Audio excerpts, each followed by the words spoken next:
marry poorly, and that can cause just as many problems in terms of the government needing to come in and take care of a weak population. But we're sort of unnecessarily delaying it. So everybody go out right now, go get married if you're not married, and we should be able to solve all these problems.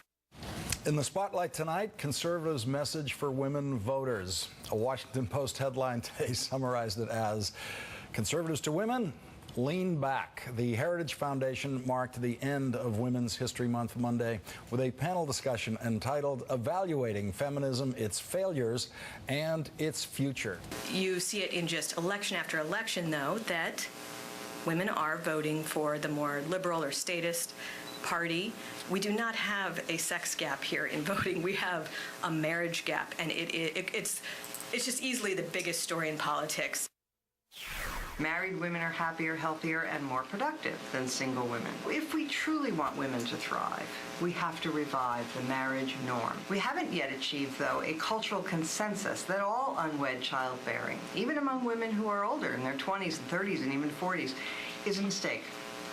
That's where we need to focus our energy. If you care about people in the middle class and the lower classes who are really struggling, then you have to address the marriage issue, because that is that's the first step on the ladder to a more secure and happy life. How about more Republican women candidates? Would that help?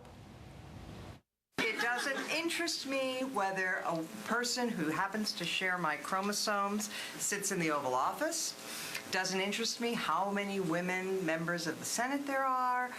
None of that is that important to me, and I recognize that by saying this out loud, this makes me a bad woman. I know.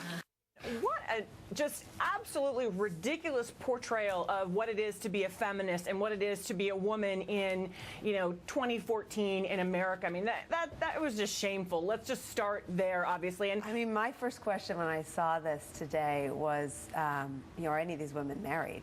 I mean, the notion that it's an end. Hey, listen to one more piece of this panel discussion, which I remind you was about the history of feminism and its failures. Nothing right. about success in there, okay?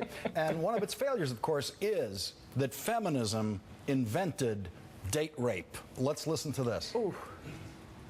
Supposing that one of this prototypical woman's daughters succeeds well enough to attend college, is she content to send her daughter off to a campus where hooking up is considered normal and date rape is difficult to prevent? If so, she can thank feminism for that too. See, Nicole, I always thought that rape was the rapist's fault, not women's fault, and not feminism's fault. And hooking up happens in Mad Men at Miss Porter's, so that's been going on for a very long time, too.